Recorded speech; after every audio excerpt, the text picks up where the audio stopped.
Like beginners का मेरा जो जो जो अर्ली जॉब जिनका लग गया है या फिर like they have just started the career, first misconception is कि अभी तो जॉब लगा है, let me enjoy the life, right? So that is something which is the biggest misconception. Evaluate more than the what it requires actually, right? So lot of evaluation creates lot of confusion. In India, people used to save 28 rupees out of that 100 rupees, you know, before 1990, right? Till the time the credit card and the EMI things were not introduced actually. And nowadays, what is the saving capacity of per Indian? मेरी industry में अगर हम लोग बात करते हैं तो risk measure करने के बहुत सारे तरीके हैं. कोई एज से रिस्क मेजर करता है, कोई अपने पोर्टफोलियो से रिस्क मेजर करता है, और कोई अपने असेट एलोकेशन से रिस्क मेजर करता है. बहुत सारे तरीके हैं. ये तो 3 बहुत नॉर्मल मैंने बताया. 10 साल पहले ना फाइनेंशियल मार्केट को ना एक सेल्स टर्म में देखा जाता था, राइट? कि अगर हम कोट और टाई पहन के चले गए तो मतलब सेल्समैन है, kind of, right? But nowadays it depends on your knowledge as well, right? Nowadays people give lot of preference, like they should have the advisor, right? तो नाउ सेल्स से वो एडवाइजरी में कन्वर्ट हो चुका है. Right. अब मैं sales के बारे में थोड़ा सा ये बात करूंगा, बिकॉज फ्रेश ग्रेजुएट्स, ये हमारे टाइम भी था, एंड हमने शुरुआत में ही हमने डिस्कस किया था before we started the shoot कि डर निकला नहीं है दिमाग से. ये क्या डर है?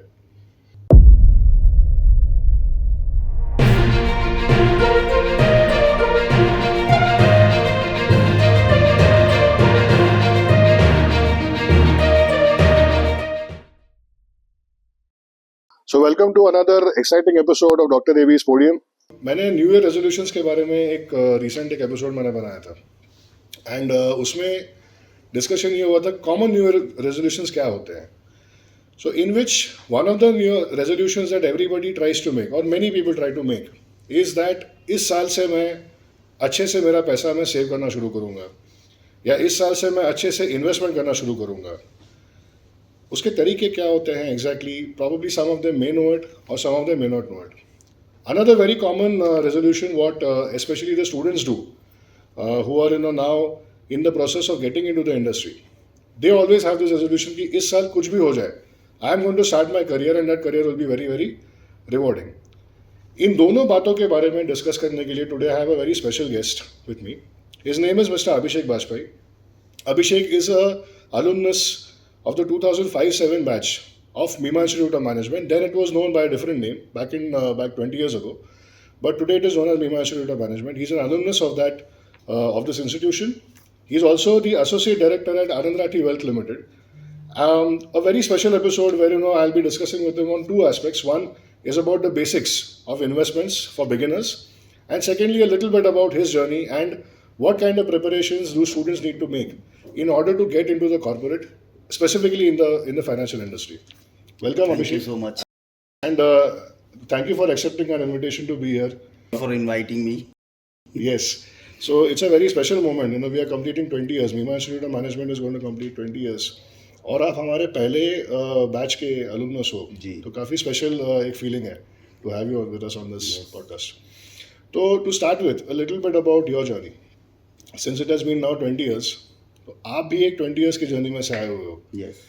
सो जब आपने बिगिन किया था तो क्या एग्जैक्टली वो एक्सपीरियंसेस थे, and how have you seen the industry change over the last 2 decades? So basically, if I'll talk about my journey was a very enjoying-full journey. Like in last 20 years, there were many ups and downs I'd seen in my industry, and basically sales and wealth management both are a different aspects altogether, right? So and wealth management nowadays it has become a combination of sales and the finance, basically, right?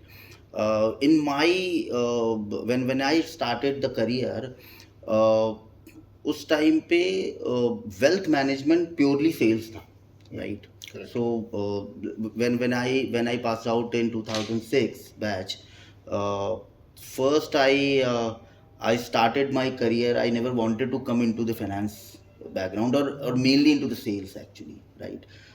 So I was working with Shoppers Stop at that time, and I got placed there, and I had always in my mind that कि मैं retail industry में ही जाऊंगा. But somehow I got into the finance background. I got a job in finance background, and ना चाहते हुए मुझे वो join करना पड़ा. So it was something एक बोल सकते हैं कि मेरे मन के मुताबिक वो नहीं था. But slowly and gradually, when I got into this, I found like it's a very, very, uh, we can say, informative, very knowledge gainer. The kind of the industry is the altogether, where you have lot of things to talk to people. And जब आप वो information जब आप लोगों को देते हो, right, then definitely you get a lot of respect as well. Correct. You talk about the world market, you talk about the Indian market, economy, Correct. the GDP, what the finances are doing, how it is happening, right? So many things you have to talk, right? In my industry, in finance industry. So धीरे धीरे मैंने अपने आप को उसमें इन्वाइब किया, and started liking my the profession. Then as a beginner, as a fresher, I got a lot of help also from my seniors, and then I got exposure to go abroad and work there as well. Then came back to India, because I always thought like India is the better market compared to the world market right now, in the So overall. you were abroad in which period? I was in abroad in 2013-14 actually. Okay. So I was in Middle East. I was in Dubai, and then came back to India. Always having this in mind that I want to work here in India, because India में बहुत ज़्यादा opportunities हैं compare to abroad, right? True. और तो मुझे ज़्यादा जल्दी समझ में आ गया ये चीज़, और मैंने उस चीज़ को इम्प्लीमेंट किया. And slowly and gradually, then I joined Indian company called Karvi Private Wealth.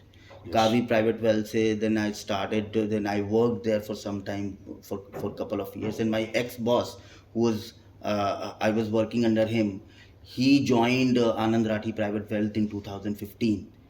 तो he called me actually. So वही काम देख के कि like he called me, and he just proposed me to join Anand Rathi Private Wealth, and then I started my journey.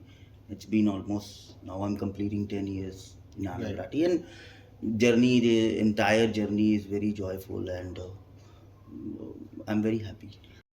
So your first job into wealth management as a street, Yes. which was with which company? So I got placed with Max New York Life Insurance. Right. Max New York life insurance में मैंने कुछ दिनों तक exposure लिया. Around 7-8 months I work there. But like going into one stream of insurance is something like restricting yourself, right? Correct. So I always wanted to have the bigger exposure, right? Right. So bigger exposure के लिए मुझे और भी channels देखने थे. Then I thought कि like this is not something what I want to do. Then one of my friend helped me to join another wealth management company called Vantage Wealth Management. So I went there, I got selected, then I joined, I worked there for 3.5 years. Okay. Then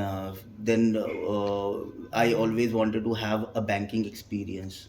So banking experience के लिए then I joined, after which Axis Bank.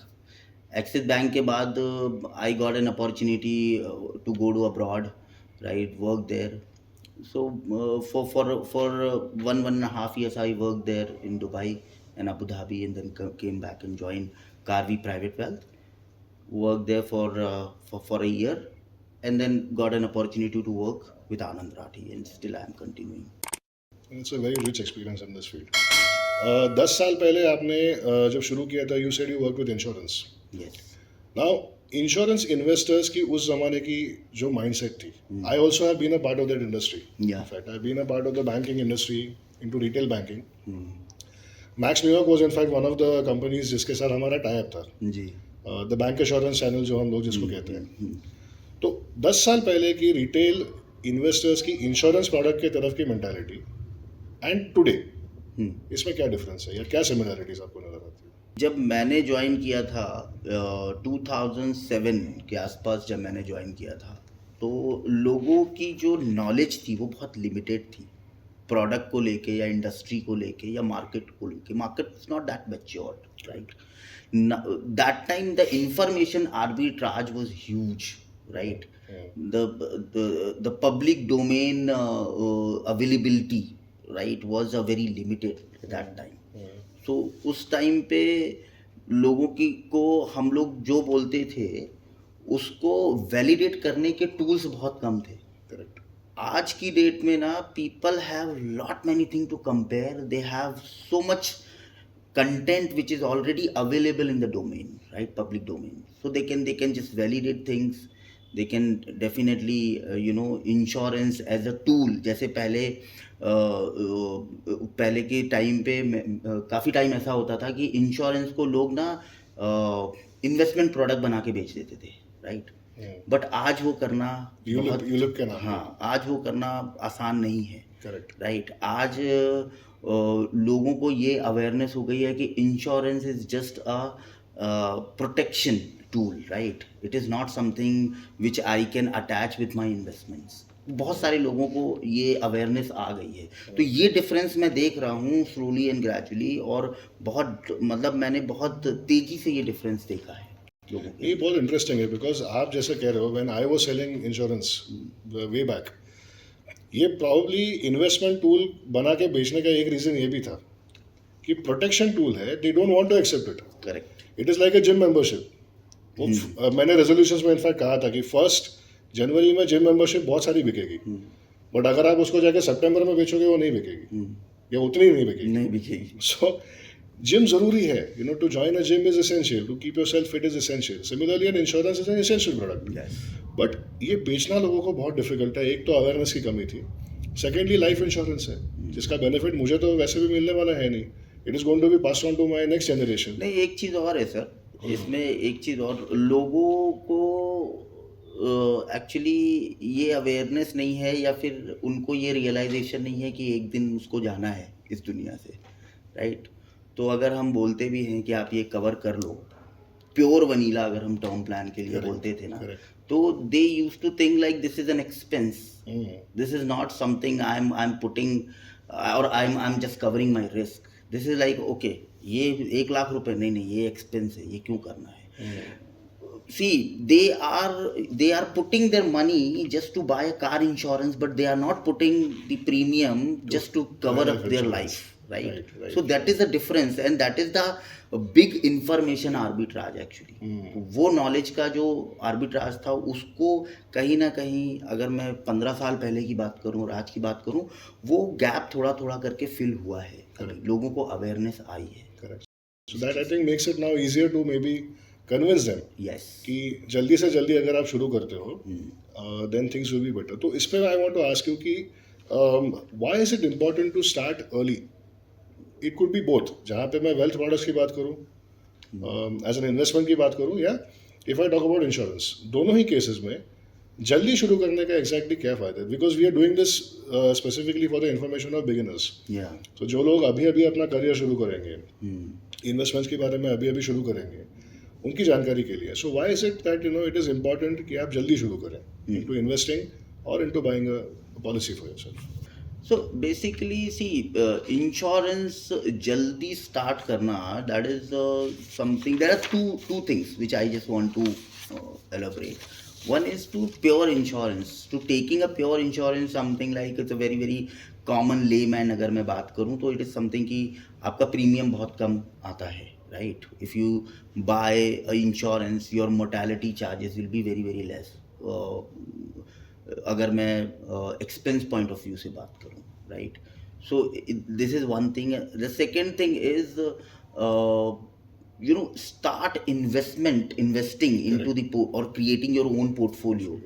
It's a very very interesting thing to start too early, because if you will get into yourself, right, you will try to understand first of all, right? So you have a lot of time to gain your knowledge. Maybe at the starting of your career, if you'll get into something, right, you will start taking interest. And जब आप अपना portfolio बनाओगे, definitely you will try to find out like which stock I should buy, which mutual fund I should invest in, right? So you yourself will start taking that interest, right? So that you will start reading lot many things, right?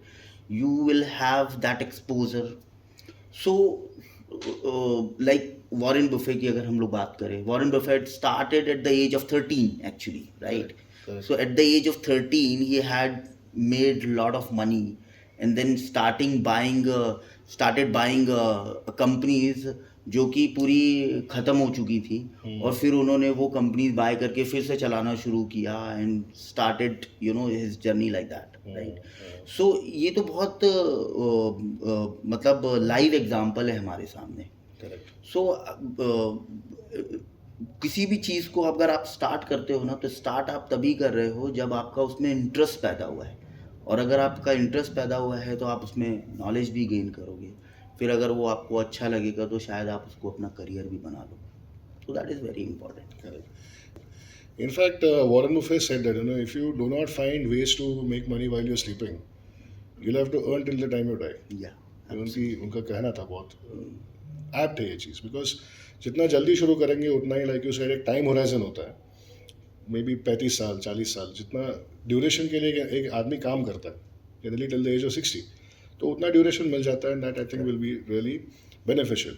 So what are some of the misconceptions? देखिए, now आप जब interact करते होंगे market में, you might be coming across all kind of age groups, या आपकी जो team के लोग हैं, they might be coming across all kind of age groups. What are some of the common misconceptions that you find when you speak to young investors or beginner investors with regards to investments in these, in maybe mutual funds हो या किसी भी चीज़ में? So the first of all, what I have found, like beginners का मेरा जो early job जिनका लग गया है, या फिर like they have just started the career, first misconception is कि अभी तो जॉब लगा है, let me enjoy the life, right? So that is something which is the biggest misconception, because I'm not saying that the salary what you're getting, actually, that the entire salary or maybe the major part of that salary should go for your investment, but the small portion makes lot of difference. First of all, you will become habitual of saving money, right? And as I said, ki if you'll take an exposure maybe towards the market or create your portfolio, right, it will always create your interest to increase the knowledge, right? तो ये सबसे बड़ा misconception है कि अभी नौकरी लगी है, let me just enjoy the life, first thing. The second thing is people evaluate, like new generation evaluate more than the what it requires, actually, right? So lot of evaluation creates lot of confusion, right? Maybe availability of too much of information. Yes, availability of too much information. कि मैंने देखा है कई बारी कि लोगों को mutual fund के बारे में पता नहीं है, and they try future and options, right? And they burn their fingers, right? फिर उसके बाद उनको लगता है नहीं, this is not my cup of tea, let me go with the FD, right? So आपने स्टार्ट ही गलत किया है, तो जब स्टार्ट गलत किया है तो वो सही कहाँ से होने वाला है? Correct. You do not have a knowledge of mutual fund, selecting a right kind of mutual fund. You do not have a knowledge of selecting a right kind of stock, and you are taking exposure into FNO, which is the most riskiest, the part of the entire equity market. Correct.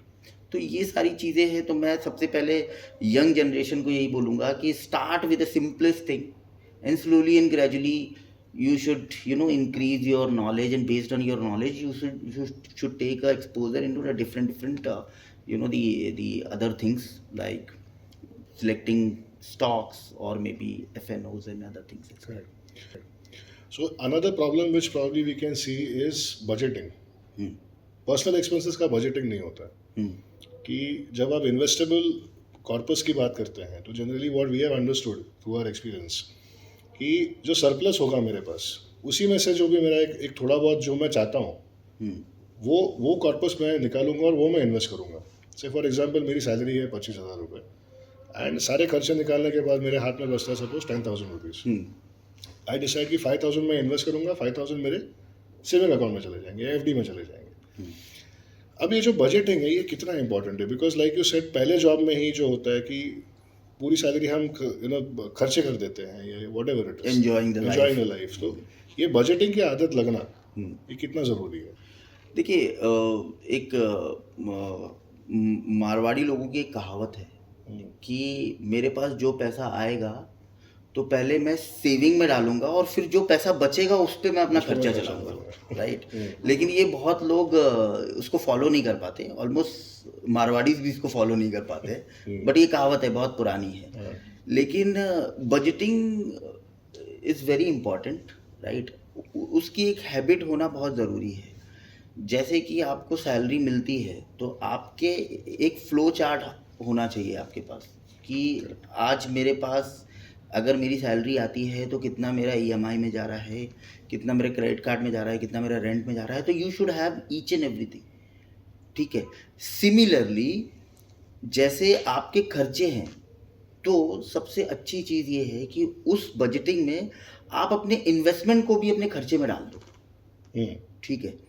तो अगर मान लीजिए कि 25,000 आपकी salary है और उस salary में से 15,000 रुपये के आपके खर्चे हैं, तो 5,000 रुपये और उसमें आप ऐड कर दो कि ये भी एक मेरा खर्चा है कि मेरी 5,000 रुपये की SIP जाने वाली है।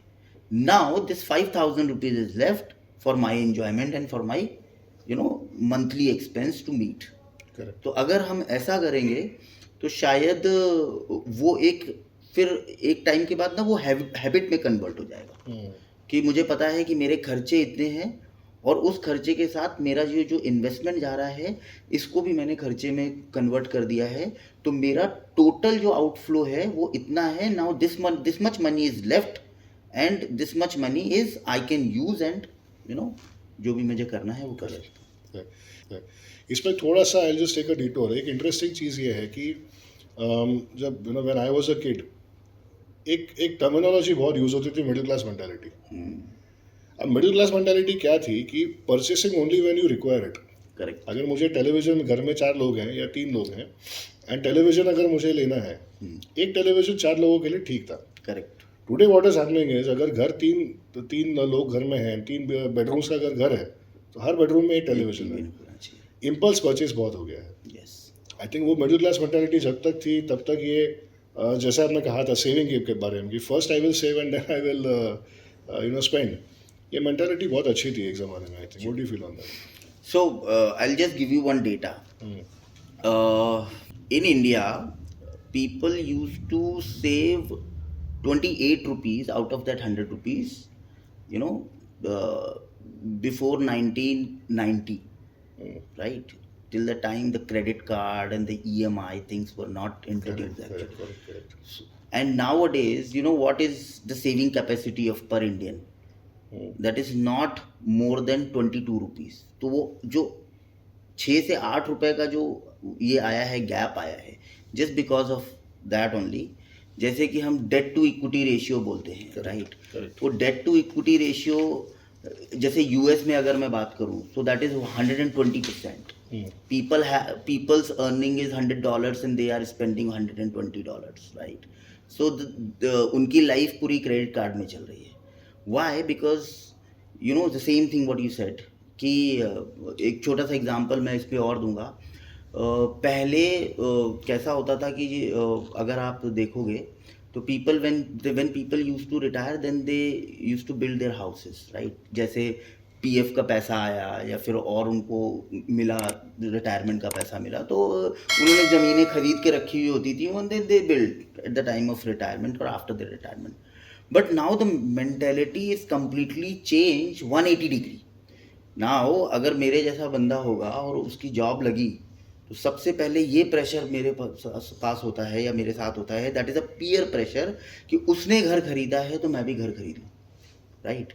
So that is a one thing which is like actually killing your savings, right? First thing. The second thing is that कि वो एक सेंस ऑफ लाइबिलिटी जो आ जाती है ना हमारे सर पे, तो ये क्यों हुआ है? बिकॉज ऑफ द ईजीनेस जो आया है कि अगर मुझे मान लीजिए एक कार भी खरीदनी है, तो if I will go to the showroom, I can get 100% loan on that. So वो जो ईज आया है ना, that has created lot of difference compare to our last generations, like whatever the mentality they had and today's generation. Correct, correct. इसमें social accountability भी बहुत आती है पड़ोसी को दिखाने के लिए कि पड़ोसी ने वो किया वही है. Peer pressure. पीयर प्रेशर, हाँ. Social accountability. हाँ. ये सोशल अकाउंटेबिलिटीज के वजह से, जैसे हमने डिस्कस किया कि इम्पल्सिव परचेसिंग होता है, हाँ. इम्पल्सिव इन्वेस्टिंग भी कई बार होता है जो गलत हो जाता है. करेक्ट. लाइक फॉर एग्जांपल अभी का एक रीसेंट केस है टॉरस, जो मुंबई में हुआ. It was a Ponzi scheme which was being run, correct. And कई लोगों ने उसमें पैसे इन्वेस्ट किए, and sort of a chit fund kind of जो. Sahara is the biggest example, you can say that. Right, right. तो ये एक तरीके का एक इम्पल्सिव वो था कि बहुत से लोगों ने किया, and now even I want to do it. तो आप यंग बिगिनर इन्वेस्टर्स को आप क्या एडवाइस करेंगे? How do you stay away from these kind of impulsive investments? So basically, two three things which is very important when you choose your avenue to invest, right? The first is uh, it should be available in the public domain. Wherever I want, I can get the data, right? And the second thing is कि uh, उसका जो वो जो जैसे मान लीजिए mutual fund है, so it should have the regulatory the norms actually. अगर वो रेगुलेटर वहाँ पर है, मान लीजिए कि अगर मैं एफडी करने आ जाता हूँ, आई नो दैट कि like RBI is the regulator. If I am buying an insurance, I know IRDA is there. If I am putting into the mutual fund, MFI is there already. If I am putting into the stock, I know that SEBI is taking care of it, right? Correct. So if the regulator is there, definitely that makes a lot of difference, right? अभी अगर मैं किसी ऐसी चीज़ में जाऊँ, जैसे आज की डेट में people are very much passionate about the cryptos, right? You see that here in India or maybe anywhere in the world, people are talking lot about the cryptos. But today, if I lose my money, not because of the market fall, because of some other reason, whom I am going to go and complain कि कहाँ पर मैं जाऊँ या regulator को बोलूँ कि भाई मेरा पैसा क्रिप्टो में चला गया है, राइट? तो रेगुलेटरी इज़ वेरी इंपॉर्टेंट. और पब्लिक डोमेन में जो डेटा है वो आपको कॉन्फिडेंस देगा, वो आपको बहुत सारी ऐसे चीज़ें बताएगा जहाँ पर आपको पता चलेगा कि यहाँ पर मुझे इन्वेस्ट करना है या नहीं करना है, रिस्क वाइज. करेक्ट. रिस्क की अगर हम बात करें तो जैसे जैसे जैसे एज बढ़ेगा, हमने जो शुरुआत में बात की थी अबाउट इन्वेस्टिंग अर्ली, तो जिस तरीके से एज बढ़ता जाएगा वैसे ही रिस्क का जो फैक्टर है वो भी बढ़ता जाएगा. तो how does somebody ascertain the risk tolerance कि मैं कैसे कैलकुलेट करूँ उस चीज़ को? सी देखिए, हम लोग जैसे मेरी इंडस्ट्री में अगर हम लोग बात करते हैं तो रिस्क मेजर करने के बहुत सारे तरीके हैं. कोई एज से रिस्क मेजर करता है, कोई अपने पोर्टफोलियो से रिस्क मेजर करता है, और कोई अपने असेट एलोकेशन से रिस्क मेजर करता है. बहुत सारे तरीके हैं. ये तो तीन बहुत नॉर्मल मैंने बताए, कॉमन तरीका है, राइट? तो अगर एज वाला मैं तरीका बोलूँ तो एज वाला तरीका we personally as an organization, अगर जहाँ पे मैं काम करता हूँ, we don't believe in that. Okay. या why? Because what we believe that कि whatever the wealth one have created, it is going to be a deferred consumption one day, right? क्योंकि वो छोड़ के तो जाने वाला है ही है. ऐसा नहीं होने वाला है कि वो आखिरी अपने दिनों में सारा पैसा खर्च करके और चला जाएगा. वो बचेगा और that is going to the next generation. That is a transmission from one generation to the next, right? तो वो ट्रांसमिशन अगर मुझे करना है तो उसमें रिस्क का कोई मतलब एज का कोई फैक्टर आएगा ही नहीं, चाहे वो 90 ईयर्स का इन्वेस्टर हो या फिर 25 ईयर्स का इन्वेस्टर हो, क्योंकि वो ट्रांसमिट होने वाला है. अगर मुझे ये पता है कि ये नेक्स्ट जनरेशन को भी वैसी ही पोजीशन में जाने वाला है, then why should I reduce the gauge of my returns, right? Let the returns come in the same manner जैसा कि वो आ रहे थे, करेक्ट? बिकॉज जब वो नेक्स्ट जनरेशन को जाएगा, मान लीजिए कि अगर मेरे बेटे को जाता है तो मेरी एज अगर 90 है और मेरे बेटे की एज अगर 45 है या 50 है, राइट? तो मैं उसके पॉइंट ऑफ व्यू से सोचूं, करेक्ट, राइट? ना कि अपने पॉइंट ऑफ व्यू से सोचूं. तो एज का जो फैक्टर है वो हम लोग कभी भी कंसीडर नहीं करते हैं. हम लोग कंसीडर करते हैं there is a term called standard deviation of my portfolio और the right kind of asset allocation. Standard deviation क्या है, बीटा क्या है मेरे पोर्टफोलियो का, राइट? उससे मुझे पता लगेगा कि हाँ, मैं कंपेयर करता हूँ बेंचमार्क से कि मैंने अपना बेंचमार्क क्या है मेरा और मेरे पोर्टफोलियो का उसके साथ रिस्क कितना अलाइंड है. Correct, that is the right way to measure the risk. Right. ऐसा हम लोगों का बिलीव है. Different companies have different thinking और नाउ जब एसेट ये वर्ड हम लोग जब यूज करते हैं ना, तो पहले ये था कि when it came to investing, asset used to be more of a physical asset. Correct. Could be a movable asset like a car, or it could be a immovable asset like a house. Specifically उस जमाने में वो था कि real estate investments बहुत ज़्यादा होंगी है. जी. ये मेंटालिटी कितनी बदली है लास्ट 10 इयर्स में, investing more into financial assets? अगर देखिए अब इसको ना मैं कैटेगराइज करता हूँ. सो जैसे कि हमारे देश में ना टीयर 1, टीयर 2, टीयर 3 सिटीज़ हैं, राइट? तो टीयर 1 में सारी मेट्रो सिटीज़ आ जाती हैं, टीयर 2 में उससे थोड़ी छोटी सिटीज़ आती हैं, और टीयर 3 में जैसे हम लोग टाउन्स बोलते हैं. तो अगर मैं टीयर 1 सिटीज़ की बात करूं तो टीयर 1 सिटीज़ में ड्रास्टिक चेंज है, बहुत ज़्यादा. People are not really happy with their real estate investments, right? They always think कि like real estate is just a liability, it is not an investment. Because हमने उनको बहुत सारा calculation भी करके दिया कि किसी ने 10 साल पहले एक प्रॉपर्टी खरीदी. मैं हमेशा अपने क्लाइंट्स को यही बोलता हूँ, जैसे वो बोलते हैं ना कि मैंने 1 लाख रुपए की प्रॉपर्टी खरीदी थी, आज वो प्रॉपर्टी 50 लाख रुपए की होगी. मैंने बोला सर ठीक है, अच्छी बात है, बहुत अच्छी बात है. कितने टाइम में? 20 सालों में. मैंने बोला ठीक है सर, 20 सालों में यू आर सेइंग दैट कि 1 lakh have become 50 lakhs, 50 times हो गया. तो अभी आपका मान लीजिए कोई एक और प्रोडक्ट कुछ ले लेते हैं, उसका हम लोग एक ये निकालते हैं, मल्टीपल्स में ही निकालेंगे हम लोग उसका, ठीक है, रिटर्न्स. तो मल्टीपल्स में आप उस जो प्रोडक्ट का रिटर्न्स मल्टीपल में नहीं बताओगे, बिकॉज उस प्रोडक्ट का रिटर्न आप परसेंटेज में बताओगे, और वो कंपाउंड होता जाएगा, और इसका आप रिटर्न बताओगे मल्टीपल्स में. तो एक ये साइकी है, एक ये मेंटालिटी है कि जब आप कोई भी प्रोडक्ट का या कोई भी इंस्ट्रूमेंट का रिटर्न्स अगर मल्टीपल में बताते हो ना, तो वो बहुत ज़्यादा लगता है, राइट? और अगर आप उसको परसेंटेज में कन्वर्ट कर देते हो, यही तो ये पॉन्जी स्कीम्स तो वही कहते हैं. हाँ, और परसेंटेज में जब आप कन्वर्ट कर देते हो ना, तो वो लगता है अरे ये तो यार सिर्फ 10% ही था. तो हम लोग बोलते हैं कि वाई टू हैव 2 तराजू. करेक्ट.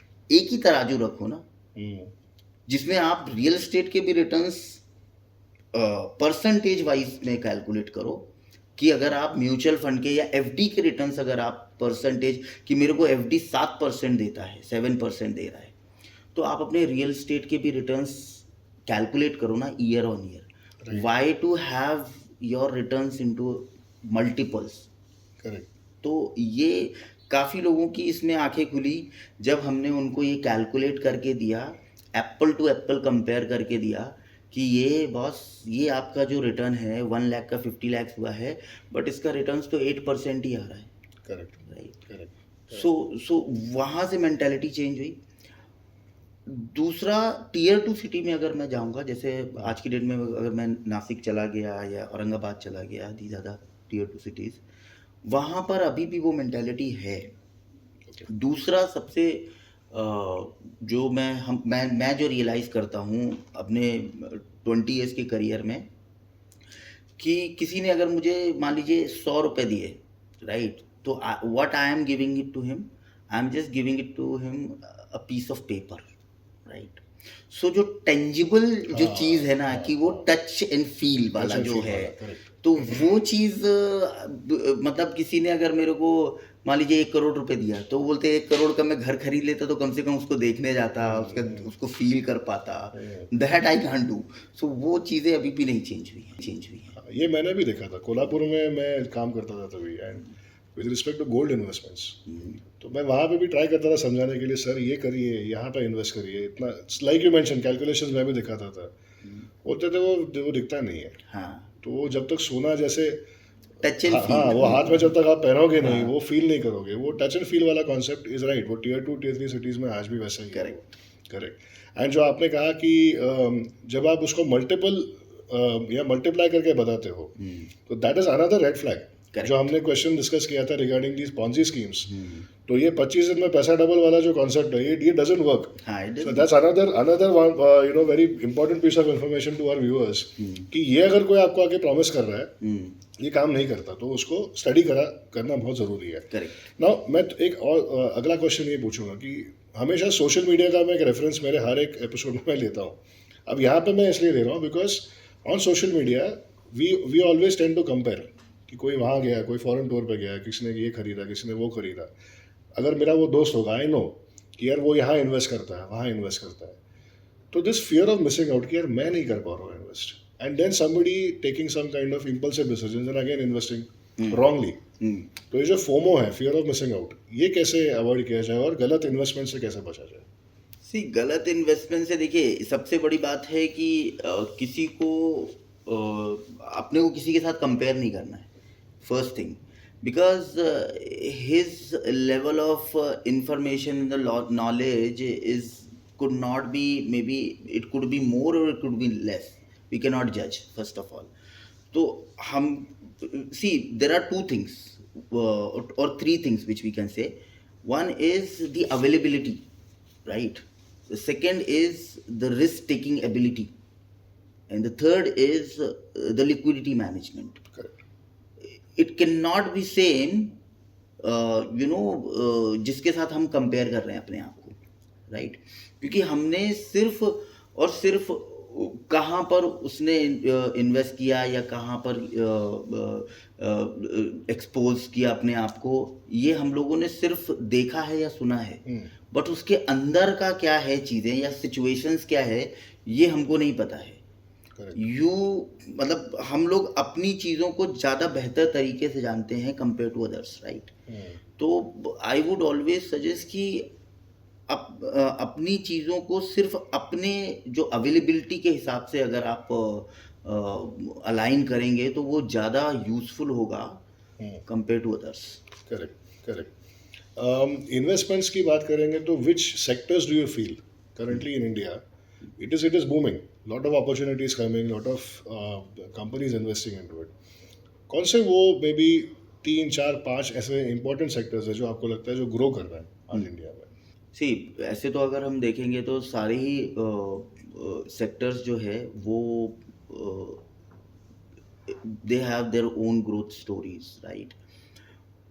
बट अगर मैं रिन्यूएबल एनर्जी की बात करूँगा आज की डेट में, तो that is a much booming sector, right? The second is automobile, IT, infrastructure itself is a very मतलब बहुत बड़ा एक मैं बोल सकता हूँ कि it's a very vast sector, जहाँ पर आपको हर एक सेक्टर सब सेक्टर के टाइप से मिलेंगे। जैसे कि अगर मैं बात करूँ, cement also comes under infrastructure, right? Metal comes under infrastructure. or you talk any of the material or any services that comes under the infrastructure, right? So infrastructure is a vast sector. Then renewable energy, automobile, IT, these all are like I say कि 5 से 7 साल बहुत ही bright future है इन sectors का. सो investments into physical assets, जो हमने थोड़ी देर पहले ये किया था, इसी का एक्सटेंशन मैं आपसे थोड़ा सा ले रहा हूँ. Investing into physical assets vis-a-vis investing into financial assets, and the extension to it is vis-a-vis investing into cryptocurrency. So can you tell me three positive aspects of all these things and three negative aspects of all these things, just for the information of our listeners? If I will tell you about the physical asset, right? Physical asset में अगर आप gold देखो और real estate देखो, यही दो physical assets हैं जो normally people invest. Correct. Third I could say बहुत कम लोग हैं जो एंटीक में जाते हैं, right? That is also physical. Okay. तो But वो अलग ही इन्वेस्टर क्लास, वो अलग ही इन्वेस्टर क्लास. तो इसीलिए मैं बोल रहा हूँ बहुत छोटे रेशियो, हाँ रेशियो है उनका. लेकिन इसमें भी अगर आप देखोगे ना तो ये फिजिकल एसेट, ये दो रियल स्टेट और गोल्ड, इन दो में भी 90% towards the real state and only 15 to 20%, 10 to 15% gold, right? जो सबसे बड़ा प्रॉब्लम है ये 10 to 15% वाला जो आपका फिजिकल जो असेट है, इसमें लिक्विडिटी का प्रॉब्लम नहीं है. बिकॉज गोल्ड में, because it is a universally accepted metal. तो मैं अगर रात को 2 बजे भी अगर बाहर जाऊंगा ना और किसी से बोलूँगा कि मेरे पास गोल्ड है, या आप गोल्ड रख लो और मुझे पैसे दे दो, तो वो मान जाएगा, राइट? लेकिन this is not the case in the other asset, physical asset, which is right like आपका रियल स्टेट हो गया. रियल स्टेट में 3-4 स्टेजेस होती हैं कि मुझे उसको डिसाइड करना पड़ता है या बेचने के लिए या उसको लिक्विडेट करने के लिए. पहले तो मेरे पास अगर 4 प्रॉपर्टी हैं तो पहले मुझे सबसे पहले तो ये डिसाइड करना है कि कौन सी प्रॉपर्टी मुझे सेल आउट करनी है, which is the most least beneficial property which I can just liquidate it. Then I'll go to the market, I'll tell the people that I want to sell this property. Correct. You always get the lesser price what you quote. This is the biggest disadvantage into the real estate, right? So आपने अगर बोला कि ये property मेरी 5 करोड़ की है, तो people will start with 3.5 crore and then the deal will close is 4 crore, 4.5 crore, not more. So तो वो प्राइस पहले से ही इन्फ्लेट हो जाता है कि मेरे को 4 करोड़ मिलने वाला तो हम 5 करोड़ पहले बोल दो, है ना? तो वो एक चीज़ है. तो and the second thing is the liquidity is the major problem into the real estate, because we do not know कि when it is going to be liquidated. It may liquidate maybe next day morning, और it can take a time maybe for a year और so, right? तो वो liquidity management real estate में तो zero है. बिल्कुल. तो ये दोनों, अगर मैं फिजिकल असेट क्लास की बात करूँ तो ये दोनों में ये डिफरेंस है. और हमें हमेशा ये याद रखना चाहिए कि अगर मुझे लिक्विडिटी क्रंच नहीं चाहिए है या मेरा पैसा लॉन्ग टर्म है, तो ठीक है, मुझे कुछ प्रॉब्लम नहीं है रियल एस्टेट के अंदर इन्वेस्ट करने के लिए, राइट? अगर मेरी जो एक्सपोजर है जो कि मैं शॉर्ट टर्म के लिए या मिड टर्म के लिए कर रहा हूँ, then equity market is the best tool to enter yourself. अगर बहुत ज़्यादा जैसे मैं बोलता हूँ कि 3 महीने, 5 महीने, 6 महीने या 1 साल का अगर पैसा है, then completely we should go for a debt, right? We should not go for the equity. We should not even think about it, right? Anything which is, or any time horizon which is beyond 3 years, we can think about equity market to take exposure. But anything which is less than 3 years, we should not think. This is a thumb rule actually, अगर देखा जाए तो. For the seasoned investors के लिए मैं ये बोल रहा हूँ, और मे बी यंग इन्वेस्टर्स के लिए भी मैं बोल रहा हूँ.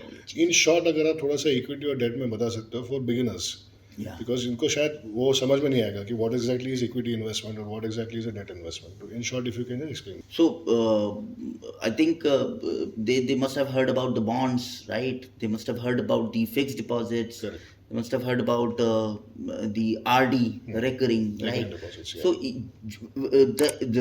जो भी आपको टूल फिक्स्ड इनकम देता है और इंटरेस्ट के फॉर्म में जो भी आपको अर्निंग्स आती है, दैट इज डेट एक्चुअली. और इक्विटी इज समथिंग कि you are actually participating into the business, right? So I have a business, right, and I am giving you some the share into that business to invest into my business. अगर वो profit होगा तो वो profit आपके साथ share कर दूंगा, अगर लॉस होगा तो वो लॉस भी आपको मेरे साथ शेयर करना पड़ेगा. Correct. So this is the difference between the debt and equity. Correct.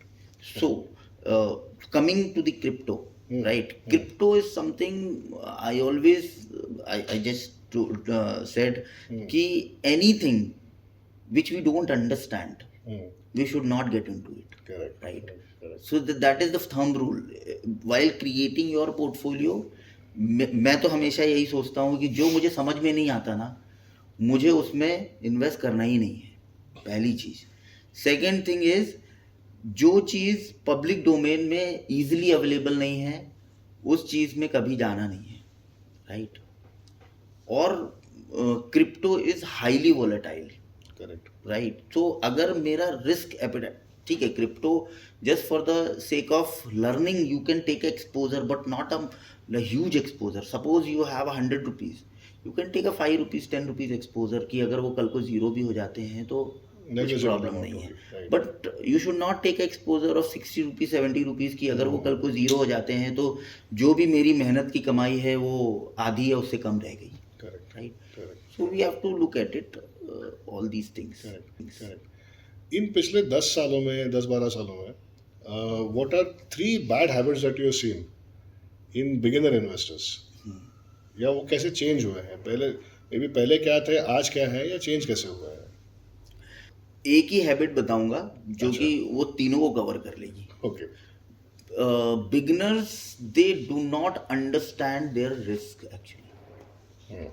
That is the very big problem. जैसे कि मैंने आपको पहले भी बोला था कि बिगिनर्स के लिए बेबी स्टेप्स लेने बहुत ज़रूरी है, राइट? बेबी स्टेप्स लो, बेबी स्टेप्स लेने के बाद you start walking in then you can start running. But nowadays the young generation wants to run first, so that is why वो जल्दी गिर जाते हैं, and that is the major issue. सबसे पहले उनको ऐसा लगता है कि मार्केट में 3 4 5 10 चार्ट देख लिए या फिर मान लीजिए कि कुछ आर्टिकल्स पढ़ लिए तो दे थिंक लाइक कि हमको सब कुछ आ गया, राइट? और वो वहाँ से फिर उनको वो ओवर कॉन्फिडेंस की वजह से वो बेबी स्टेप लेने की बजाय वो दौड़ना शुरू कर देते हैं, and they take exposure into future and options. आज अगर आप जैसे किसी डीमेट अकाउंट को ओपन करोगे और डीमेट अकाउंट ओपन करने के बाद when if you have a app and if you log in that app, SEBI has given that mandatory message in that app कि उन्होंने बोला है कि there is a research which we have done कि 9 out of 10 people make losses actually in future and options. तो आप अपना ना रिस्क पहले मेजर कर लो, to know your risk, then take exposure into the F and O. Correct. Right. Correct. तो मेरी सबसे पहले यही सलाह होगी कि जो आपकी हैबिट जो पढ़नी चाहिए ना वो अच्छी चीज़ों के साथ पढ़नी चाहिए. एक्सपीरियंस आपका अच्छा होगा तो वो चीज़ें लॉन्ग टर्म जाएंगी. करेक्ट. अगर आपका एक्सपीरियंस बुरा हो गया तो वहीं से आप कट कर दोगे. करेक्ट. राइट. राइट. करेक्ट. तो इसी पे मैं आपको इसका एक एक्सटेंडेड क्वेश्चन ये पूछूंगा कि मान लीजिए जहाँ पे गलत हो गया किसी का इन्वेस्टमेंट, जी, right, and at a very early age ही और she lost a sizable amount of money. अब मोटिवेट कैसे करें अपने आप को? क्योंकि देखिए इन्वेस्ट ना करना भी may not be an answer. So how do someone then motivate himself और herself? correct yourself and have patience, Yeah. People see they when someone lose money, he has lost money, तो सबसे पहले उसके दिमाग में ये आता है कि मैं इसको रिकवर कैसे करूं, Hmm. And that is the biggest anxiety, और वो विशियस सर्कल है. Correct. वो उसको रिकवर करने के चक्कर में वो दूसरी एक और गलती होती है. Hmm. फिर ये होता है कि अरे ये भी गलत हो गया, अब ये दो को मेरे को रिकवर करना है, फिर एक तीसरी गलती करेगा. तो मेरी यही एडवाइस रहेगी कि अगर पैसा कहीं आपने मतलब if you have lost the money, then first be patient कि ठीक है, हो गया सो हो गया. अभी now don't run behind how to recover it and how fast I can recover. Correct. जैसे ही आप ये सोचोगे ना कि how fast I can recover, वैसे आपसे दोबारा you are committing the another mistake actually. Right. तो उस पार्ट को भूल जाना चाहिए. Start the another chapter, right. And जो हमने गलतियां करी हैं उसको एनालाइज करके फिर हमको नई स्ट्रैटेजी के साथ आगे बढ़ना चाहिए. Correct, correct. ये इनफैक्ट बहुत सही बात है. मैं कई बार कहता हूँ कि सब मेडिकल कंडीशंस आल्सो. मैंने recently I did one episode on some legal aspects. In case of medical conditions, legal aspects, financial aspects, it is always better to talk to an expert. Google पे या WhatsApp university पे पढ़ के अगर आप करना जाओगे, गलतियाँ 99% इसमें हो ही सकती हैं. Coming to the next part of the entire discussion that we are having, being in the field of investments for such a long time, how do you think have career opportunities changed over a period of time in this? When I started my career, that time my industry was a little like it was just growing actually, right, and still it is growing, and it's a huge opportunity actually in my industry, financial industry basically. क्योंकि अगर आज मैं देखूँ mutual fund industry, जब मैंने start किया था that time it was somewhere around 4.5 lakhs to 5 lakhs crore, right. Right now it is more than 48 lakhs crore industry, or more than that. ये तो मेरा शायद 4-5 महीने पुराना डेटा है. It has crossed a 50 lakhs crore, right. I am talking about only the mutual funds, right. अगर मैं SIP की बात करूँ, which is a very very tiny money and sticky money where people invest 1,000 rupees, 500 rupees, right. 12,000 crore every month, which is adding up into the mutual fund in the form of SIP only, right. That's an encouraging number. Yeah, encouraging number and very very huge numbers which are supporting the entire industry, right. Now you talk about the FIIs and DIIs. Nowadays, like DIIs are pumping much more, higher number compared to the FIIs. अगर मैं अपने career की start की बात करूं तो उस time पे एक डिलेमा रहता था कि अगर FIIs ने पैसे अगर निकाल लिए तो हमारा मार्केट पूरा ख़त्म हो जाएगा, राइट. लेकिन आज वो टेंशन नहीं है, उस तरह का स्केरीनेस नहीं है, राइट. तो ये एक अलग तरह का कॉन्फिडेंस देता है पूरी इंडस्ट्री को, करेक्ट, राइट. और वो कॉन्फिडेंस जो है वो पूरी इंडस्ट्री को बूस्टअप कर रहा है. Nowadays, like a lot of companies from outside are coming to India, and not even in the form of FIIs, right. They are becoming the FDIs also, right. And FDIs are more stable compared to the FIIs, correct. तो ये सारी चीज़ें ना हमारी industry को बहुत ज़्यादा boost up कर रहा है. और मुझे ऐसा लगता है कि now this is the time where people will make a lot of money being into the financial industry, whether you are a client or maybe the on the other side, the employee. other side. Yes. So जो उस time में भी 10 साल पहले जो एक नया कोई अगर ज्वाइन करता था जी, तो उन रोल्स में क्या फर्क आ गया in the last 10 years, या what kind of job opportunities have been created in the last 10 years? Last 10 years में अगर हम देखें तो बहुत सारी चीज़ें चेंज हुई हैं. बिकॉज 10 साल पहले ना फाइनेंशियल मार्केट को ना एक सेल्स टर्म में देखा जाता था, राइट, कि अगर हम कोट और टाई पहन के चले गए तो मतलब सेल्समैन है काइंड ऑफ, राइट. हाँ, But nowadays, it depends on your knowledge as well, right? Nowadays, people give lot of preference, like they should have the advisor, right? तो नाउ सेल्स से वो एडवाइजरी में कन्वर्ट हो चुका है. Right. It depends person to person also, correct. But more और less अगर आप देखोगे तो वो कन्वर्ट हो चुका है, और धीरे धीरे और वो रिफाइन होता चला जा रहा है. जैसे कि आप यूएस में जाओगे, यूएस में आपका totally like people are working totally on the advisory part, right. So there is no concept of sales. So sales अगर करना है तो वो दूसरा बंदा है. So advisor will come, he'll advise you on some certain parts, right? And he'll charge, he'll go back. Now whatever the advice he has given, you have to execute from your own. He will not execute, right?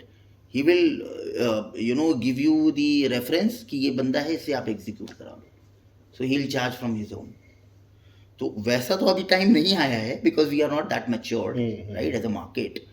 But ये भी situation आने वाले 10-20 सालों में ये भी situation आएगी, and people have started working like this. So अभी ये कंफर्टेबली अज्यूम हो सकता है कि in the entire, suppose if I am in that role, तो मेरा एक 10-20% जो है वो would be a little bit about sales, 70-80% would be probably about advising, more into advising. अब मैं सेल्स के बारे में थोड़ा सा ये बात करूंगा, बिकॉज फ्रेश ग्रेजुएट्स, ये हमारे टाइम पे था, एंड हमने शुरुआत में ही हमने डिस्कस किया था before we started the shoot, कि डर निकला नहीं है दिमाग से. ये क्या डर है? ये डर है फेलियर का, कि कहीं अगर मैं गया, ये डर है आपका कि किसी ने मेरी इंसल्ट कर दी तो, राइट. क्योंकि कई बारी हमने देखा है अपने आसपास के लोगों को कि किसी ने अगर मुझे फ़ोन किया तो हम सीधा उसको डांट के और फ़ोन कट कर देते हैं, राइट. तो वो डर है एक्चुअली, बाकी और कुछ नहीं है. सेल्स को एक इतना और हवा बना रखा है, पहली चीज़. दूसरी चीज़ क्या है कि पहले अगर हम 10 साल पहले या 20 साल पहले की बात करें तो सेल्स एक टर्म बहुत अच्छा नहीं माना जाता था, राइट. ऐसा लगता था कि अगर आप डॉक्टर हो, इंजीनियर हो, तो आप बहुत मतलब कामयाब हो, ऐसा.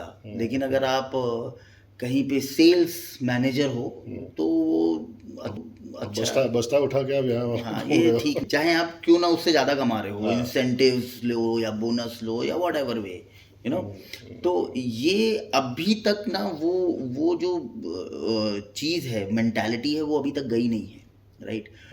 और आप किसी भी इंडस्ट्री में चले जाओ, क्या हॉस्पिटल में डॉक्टर्स को प्रेशर नहीं है क्या, राइट. जो कोडिंग कर रहा है आईटी में, उसको प्रेशर नहीं है क्या? उसको डिलीवरी का इतना प्रेशर है कि वो 24-24 घंटे काम करता है, करेक्ट, राइट.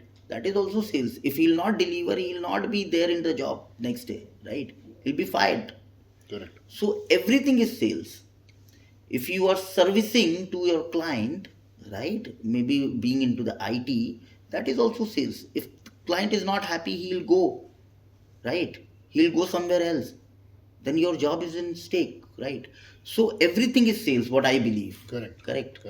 तो कहीं पे हम डायरेक्ट बेचते हैं, कहीं पे इनडायरेक्ट बेचते हैं, करेक्ट. तो आपने जो अभी एग्जांपल दिया ना कि किसी ने अगर कॉल किया तो हम थोड़ा डांट देते हैं, मैं थोड़ा सा इसमें ऐड करता हूँ मेरा खुद का एक्सपीरियंस. पिछले 10 सालों में मैंने भी इतना, I have seen so many experiences in this.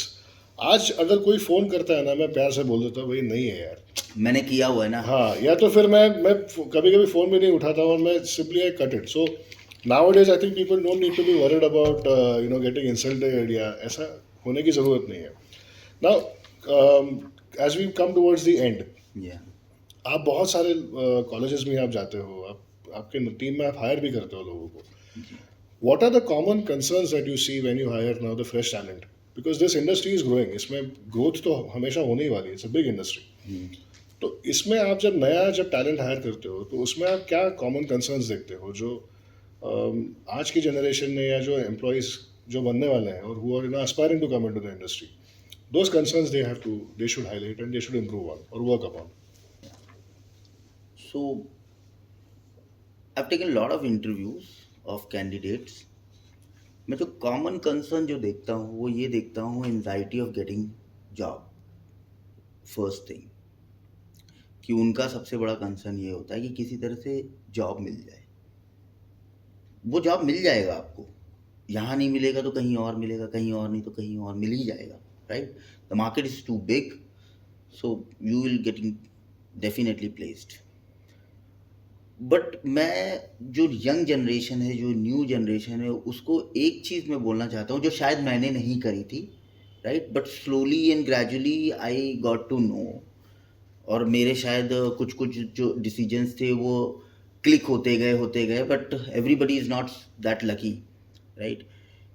कि आपको ना अपना गोल बनाना पड़ेगा। अगर आपको फाइनेंशियल मार्केट में नहीं जाना है तो नहीं जाना है। Correct. There is no reason, right? There is no why. But you should also have a plan B in place. The plan B is not there, then definitely you are clueless. आपको sales में जाना नहीं है, sales में नहीं जाना है, that is not a bad thing, right? कोई बात नहीं है। बट आपके पास और करने के लिए क्या है, ये तो पहले तैयारी करके रखो ना। अगर वो तैयारी करके अगर आपने नहीं रखी है तो आप के लिए वो फिर जो आप नहीं करना चाहते हो वो करने के लिए आपको कोई कंपेलिंग रीज़न, जिसको हम बोलते हैं ना, कि वो कंपेलिंग रीज़न नहीं मिलेगा कि मुझे इसको ज्वाइन नहीं करना है, नहीं करना चाहिए, राइट? फिर आपको वो ज्वाइन करना ही पड़ेगा, राइट? ना चाहते हुए भी। तो मैं यही यंग जनरेशन को बोलना चाहता हूँ कि you should always have every 5 years और मे बी 3 years का आपका एक गोल होना बहुत ज़रूरी है कि where you want to be, right? Not in terms of your career, also in terms of your finances. Correct. जब फिनेंसेस की बात आएगी ना तो आपका एस्पिरेशन और बढ़ेगा, फिर आप उसके ऊपर और ज़्यादा काम करना शुरू करो, राइट? तो यहाँ पे भी वही होगा कि when they take information, it should be taken from people who know about the industry, from the experts. Yes. इसी नोट पे मैं अभी since you mentioned about finances and career both, इसी नोट पे I would like to know your closing remarks about about career planning and B linked to it the investment planning. किस तरीके से होना चाहिए? देखिए, मेरा ऐसा मानना है कि करियर प्लानिंग, जैसे कि मैंने बोला कि गोल होना बहुत ज़रूरी है, राइट? बहुत सारे लोग इंक्लूडिंग मी, जब मेरा अर्ली स्टेज ऑफ करियर था तो मैं सिर्फ इंटरव्यू देने के लिए जाता था कि कैसे भी बस सिलेक्शन हो जाए, right? Then I will see. So that mentality we should not have actually. First of all, the preparation should be so strong, not the content preparation but your mental preparation, right? कि actually में wherever you are going, with whether you are going at a right place or not, right? That is one thing. The second thing is कि the same thing you should apply into your finances as well. कि जैसे जैसे आपको मतलब when you have money to invest, you will get a lot of the opportunities, and everything will be lucrative for you, क्योंकि पैसे हैं ना, bank account में पैसे पड़े हैं, तो वो भी अच्छा लगेगा, ये भी अच्छा लगेगा, ये भी अच्छा लगेगा। But you have to see first of all like how what is your risk appetite, right? The second is the liquidity, a time horizon, right? So the 2-3 things which you also consider while having your finances in place. तो यही 2 चीज़ें मैं बोलना चाहूँगा बस। Right. तो बहुत ही informative था एंड इसमें से की टेकअवेज यही है कि एक तो setting a right goal, measurable goal, achievable goal, realistic गोल, ये 4-5 एडजेक्टिव्स बहुत ज़रूरी है। गोल ये जब वर्ड हम यूज़ करते हैं इसके पीछे लगाने में, taking the right information from right people, right sources, and then planning and taking corrective actions wherever you see that there is a problem, कहीं पे लीकेज है, कहीं गलती है, तो वहाँ पे करेक्टिव एक्शंस लेते हुए दोनों चीज़ों में, या तो करियर के प्लान में भी एंड इन्वेस्टमेंट प्लान में भी, आई थिंक ये 3-4 चीज़ें बहुत इंपॉर्टेंट है, इनको फॉलो करना। With this we come to the end of the episode and काफ़ी इन्फॉर्मेटिव ये रहा है एपिसोड आज का मेरा. ऐसे बहुत सारे episodes I would like to get for you. Please comment ज़रूर करिएगा कि और कौन से टॉपिक्स है जिस पे you would like to listen to the discussion, and उस तरीके से I will get the guest for you. If you have like this episode please share it with all your friends.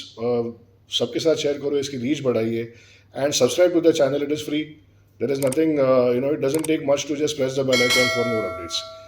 Do stay tuned and enjoy. Thank you.